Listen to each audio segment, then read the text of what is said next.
మన ఏరియా నుంచే వదినికి ఫోన్ వచ్చిందంటే ఎవరో మనకి బాగా కావాల్సిన మనుషులే సౌమ్యని కిడ్నాప్ చేశారనిపిస్తుంది. పిన్ని బాబాయ్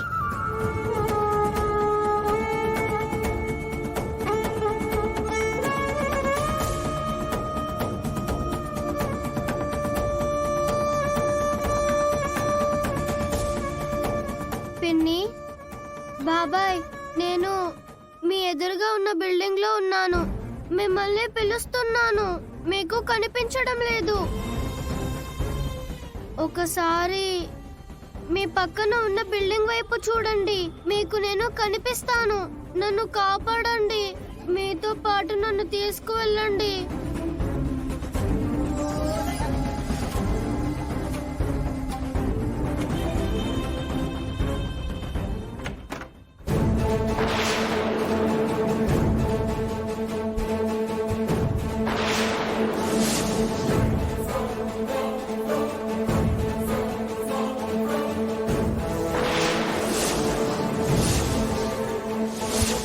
ఫుడ్ ఏం కావాలి? ఏదైనా పర్వాలేదు. నీకు ఇష్టమైంది చెప్తుంటావు కదా. అయితే కర్డ్ రైస్ తీసుకురా. సరే.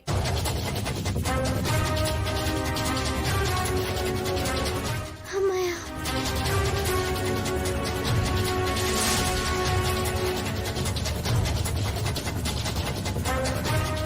బాస్, నేను వెళ్ళి పాపకి ఫుడ్ తీసుకొని వస్తాను. ఓకే.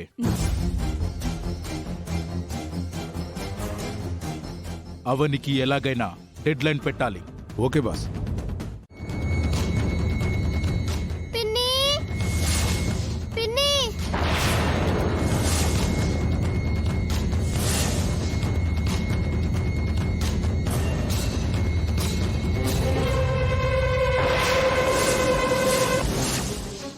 బాబాయ్ బయటికి దిగు.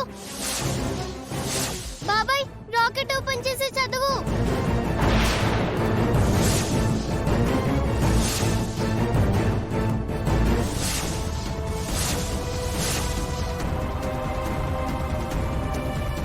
ఓపెన్ చేసి చదువు బాబాయ్. బాబాయ్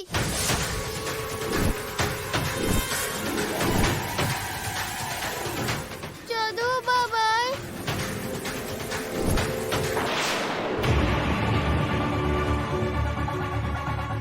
బాబాయ్ ఇటు చూడు బాబాయ్. బాబాయ్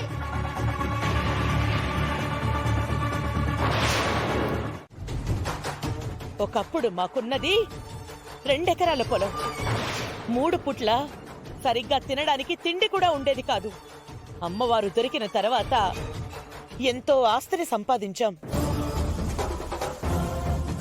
ఏ రోజు తిండికి ఇబ్బంది పడలేదు.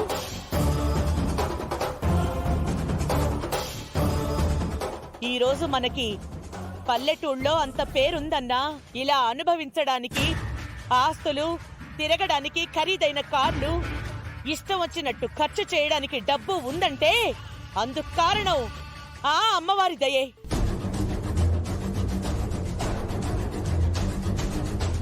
అమ్మవారి విలువ గురించి నువ్వెప్పటికీ తెలుసుకోలేకపోయావంటే సిగ్గుచేటమ్మా. అమ్మవారి ఇంటి నుంచి బయటికి పోయిందంటే మన బతుకులు ఎంతలా అల్లకల్లోలం అయిపోతాయో తెలుసా? మీకు అర్థం కావట్లేదు.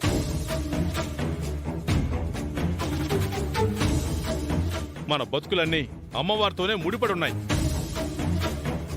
మనం ఈ రోజు ఇంత సంతోషంగా ఉన్నాము అంటే అందుకు కారణం అమ్మవారే.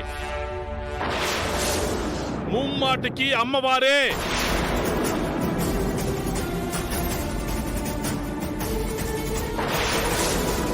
అమ్మవారి ఇంటి నుంచి బయటికి పోనంత వరకే మనందరం క్షేమంగా ఉంటాం.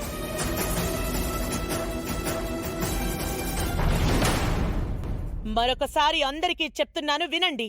అమ్మవారి విషయంలో ఎవరు చెడుగా ఆలోచించినా నేను సహించను.